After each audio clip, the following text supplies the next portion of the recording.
It's me and the little Princess Peach. Say hi. Hi to the people. She's like, yeah, no, don't want to say hi to the people. So she has on her little Christmas shirt that says, Little Miss Adorable. And isn't that just a really pretty color? It's so girly and so princess-like. She's like, put me down, Mom. I want to go to sleep. Okay.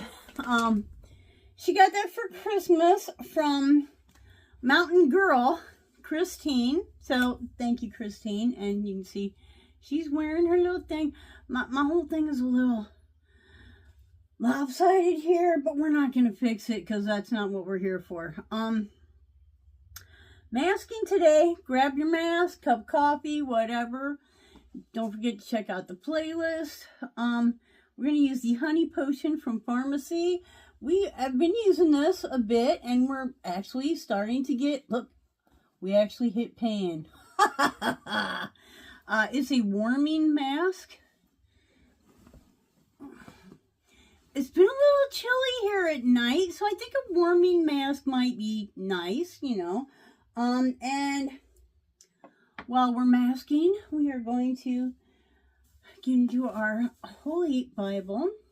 This is the King James Version, and we will be reading Exodus chapter 16, possibly 17. It takes, you know, kind of depends on how long it takes me, because y'all know I like to stop and gawk.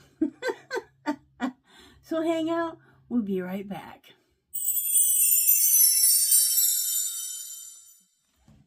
Okay, so mask on, mask off, right? This is really a, like you rub it in, and when you're rubbing it, it gets like a white color to it, and then you can feel not heat, but just a little bit of warmth, which basically means it's drawing circulation and to the area, and with circulation comes healing. So loving that for me.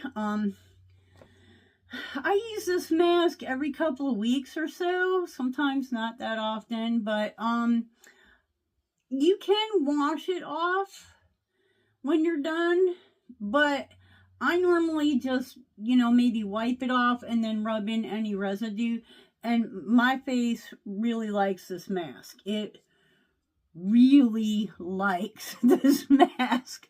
I don't know. It doesn't say that you couldn't use it every day. I suppose you could use it every day. I just kind of feel like it benefits me to use a sheet mask, you know, a little bit, and then go to this one every now and then. You know, that's just me. It's just me.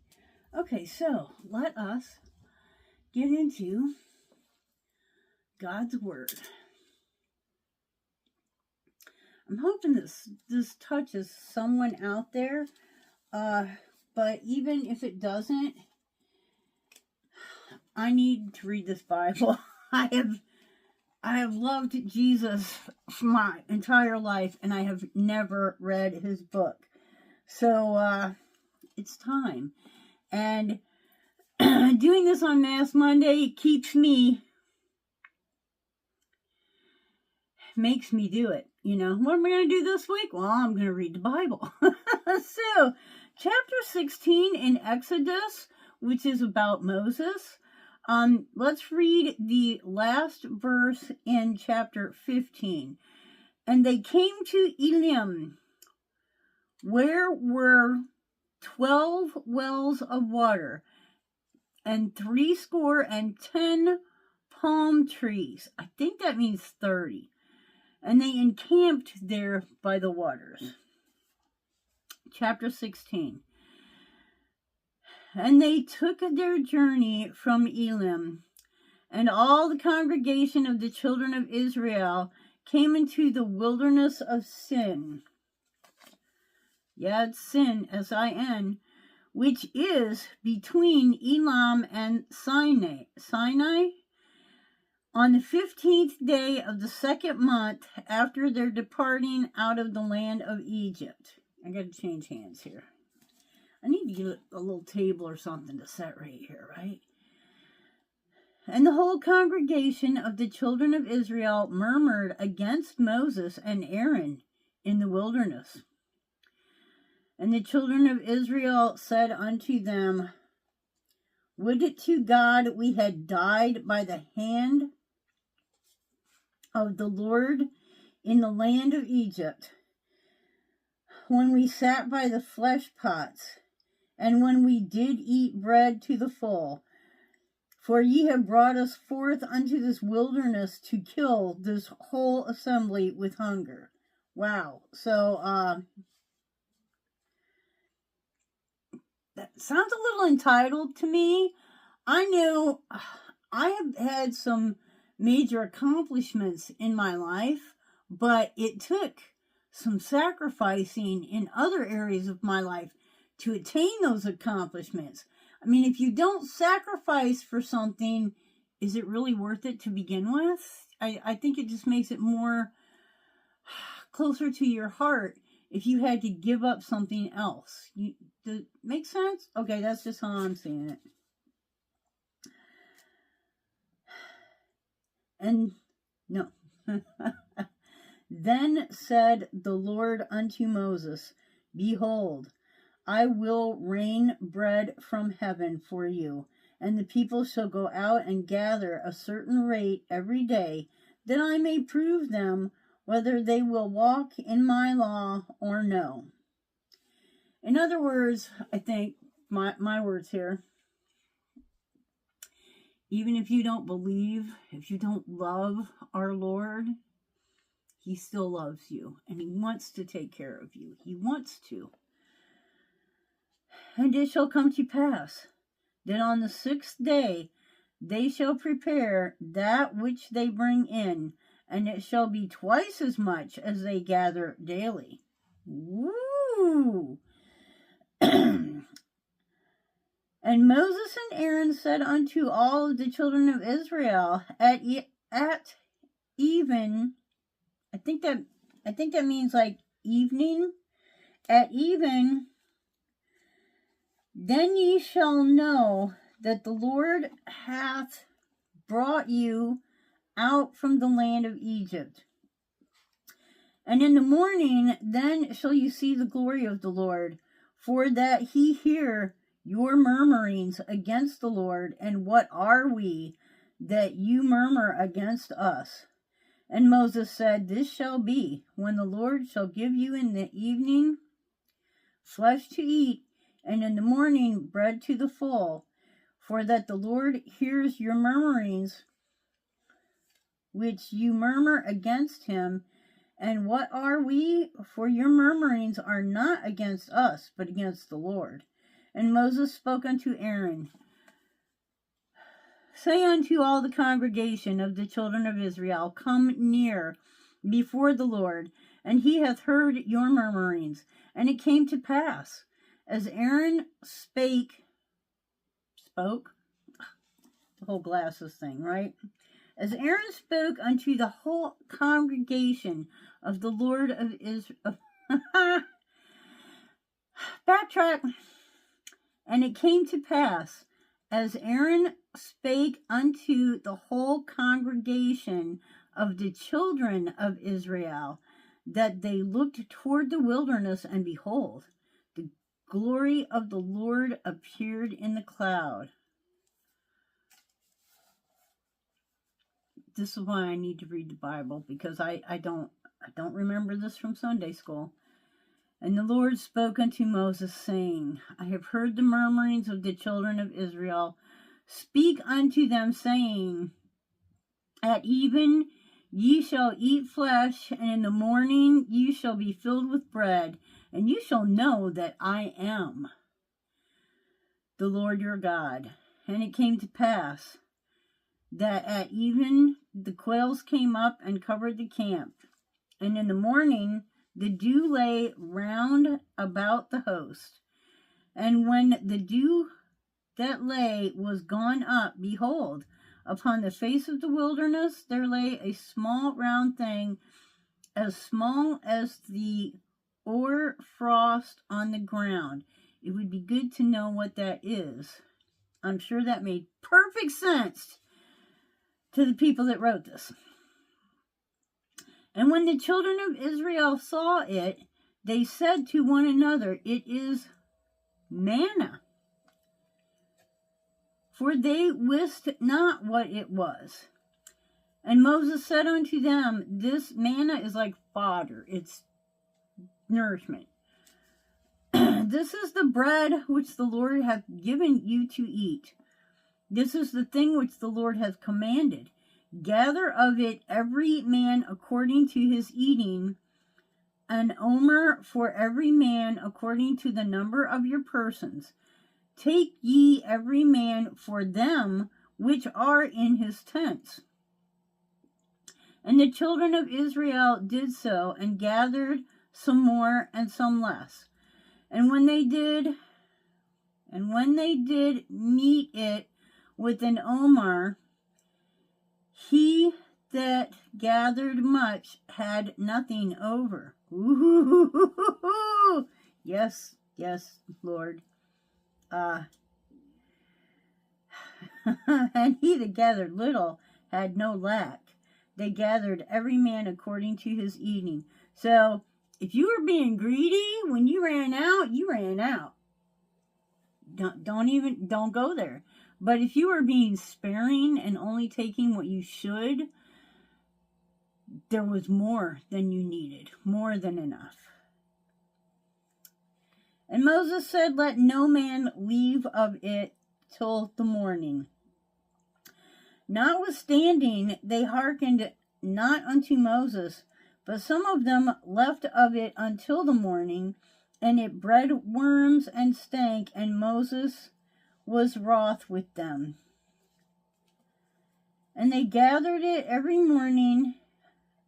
Okay, so you weren't supposed to save any. You know, don't feel like you need to save it. You know, like normally you would go like, "Oh, I better put some of this back so I've got it for later." Nope, they weren't supposed to do that. They were told, use it all. Use it all. And if they didn't use it all, it was bad by the next morning. So they gathered it every morning, every man according to his eating. And when the sun waxed hot, it melted. And it came to pass that on the 6th day they gathered twice as much bread, 2 omers for one man. And all the rulers of the congregation came and told Moses. And he said unto them, "This is that which the Lord hath said.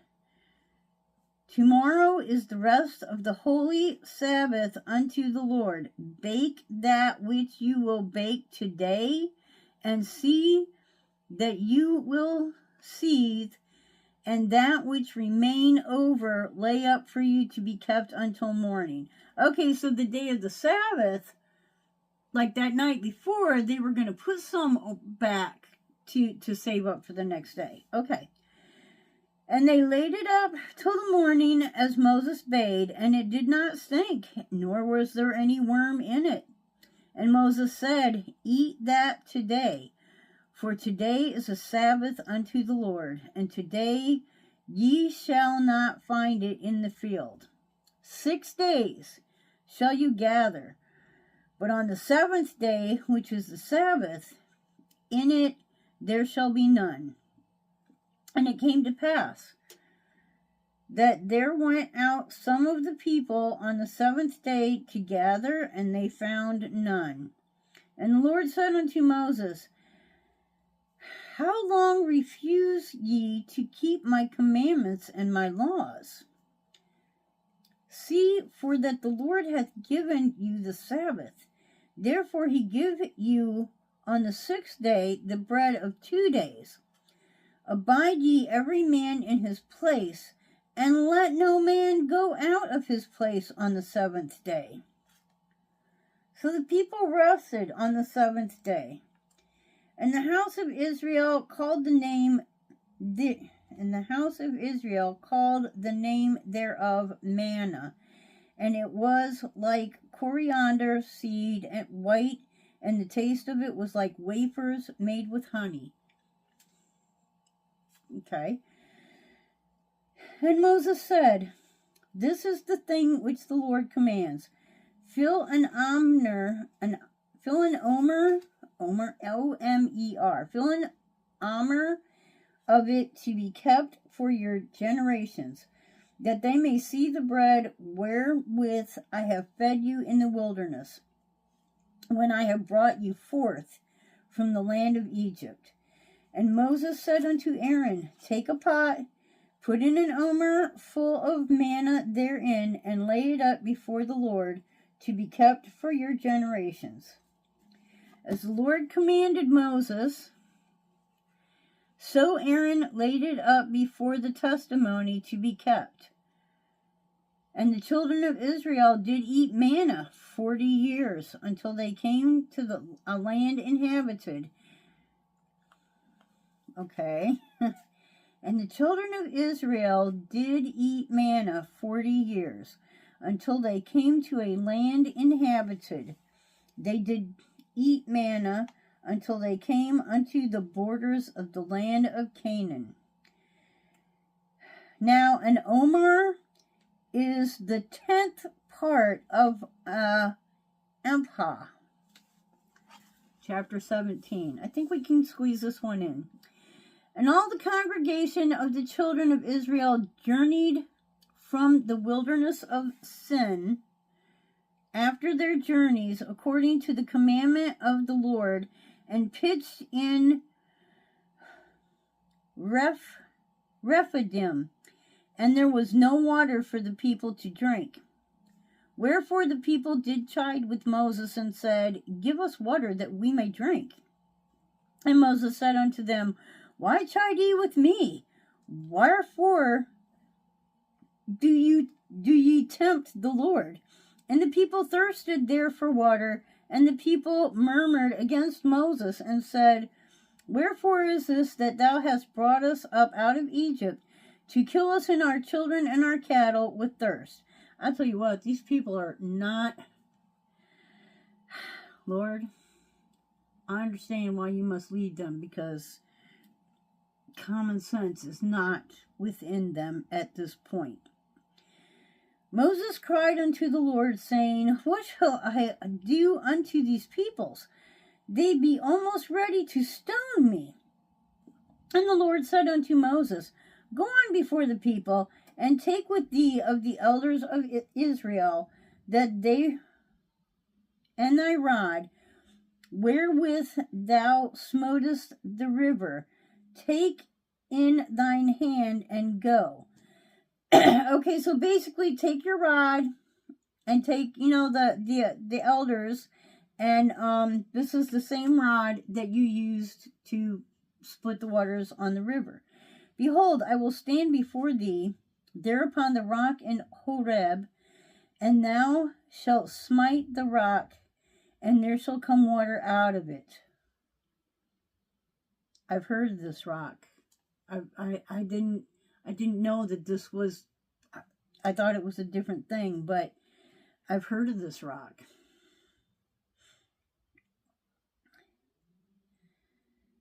And thou shalt smite the rock, and there shall come water out of it, that the people may drink. And Moses did so in the sight of the elders of Israel.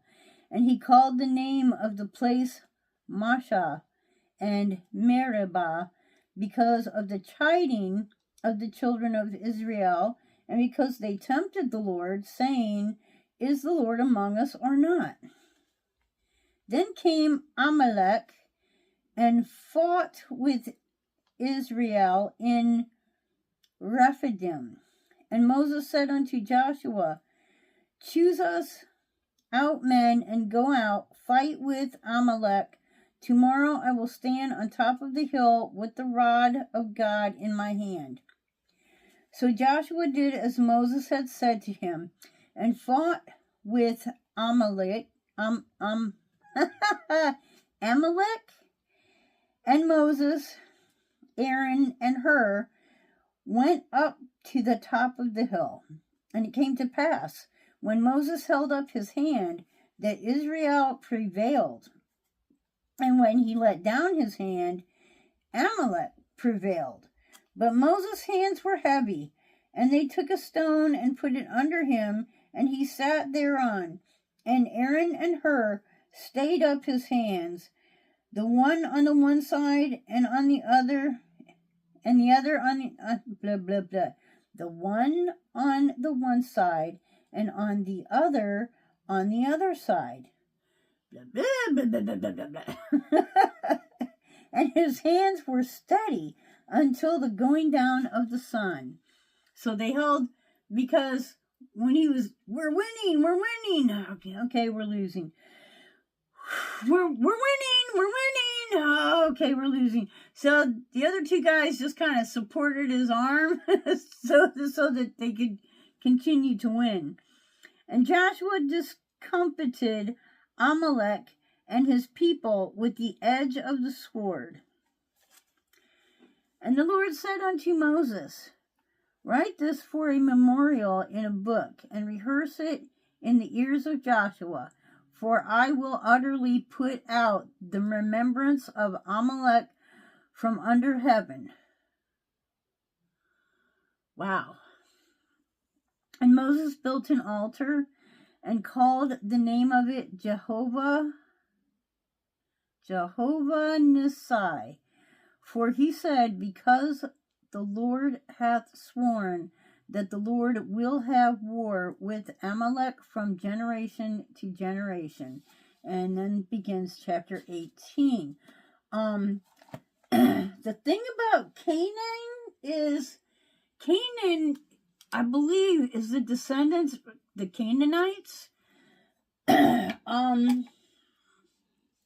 are the descendants of the child of Noah's son, Ham, who saw his father naked. These were really horrific people. They did child sacrifices. So when you think to yourself, oh, well, God just knocked out people that were already there. No, these were like, they did child sacrifices. They ate human flesh. They were murderous. They had horribly weird sexual appetites. These were a very bad people. Their minds were affected. They were not well. And that's why God wanted to just take them off the face of the earth, because they were just bad in ways that you can't even think of. Okay, just in ways you can't. They delighted in the torture of others. Yeah, just, really bad guys. Oh, excuse me, really bad guys. So, what do you think? Let's hear. This is why I need to read the Bible, because there are things in here that I didn't get in Bible school and Sunday school. That's not the story that I read. And I don't remember the part about being out in the wilderness without food and,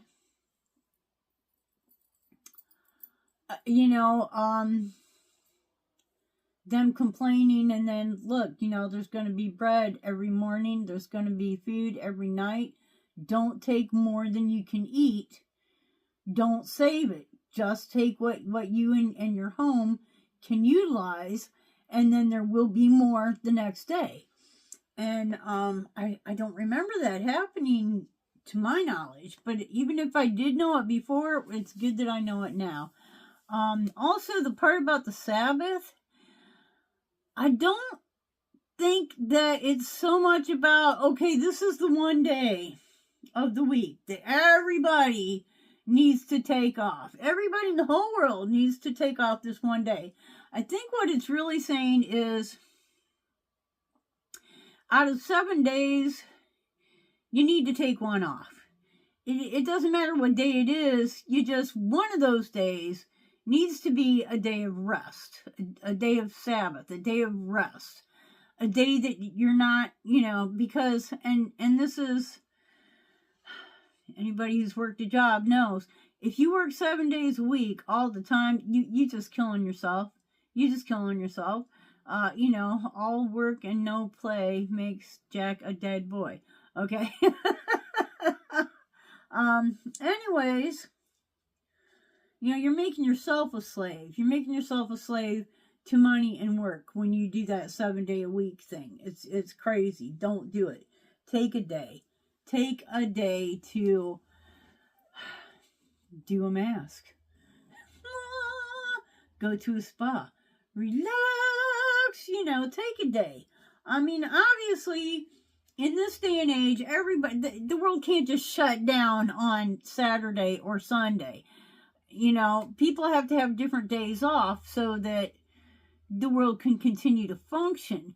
But everyone deserves that one day out of 7 to just sit back and go, man, I worked hard this week. Now I get to appreciate what I'm working for. Okay, does it make sense to you? It makes sense to me, but sometimes I don't say things the way that it's going in my head. So do me a huge favor, comment below, hit that like. Definitely comment though, because I'm really want to know your opinion. If you're not a subscriber, hello, hit it, subscribe. We are really getting close to 500. We're going to do a little makeup giveaway at 500. And, even if it's something that you won't use, it would make a great gift for someone else. So definitely hang out for that. I think we're only like 18 away. Share us out. Talk about us to your friends. And until the next time, I hope you wake up dancing. Wake up dancing. Ba-bum-bum. Wake up dancing. Every single day. Bye-bye, and God bless you.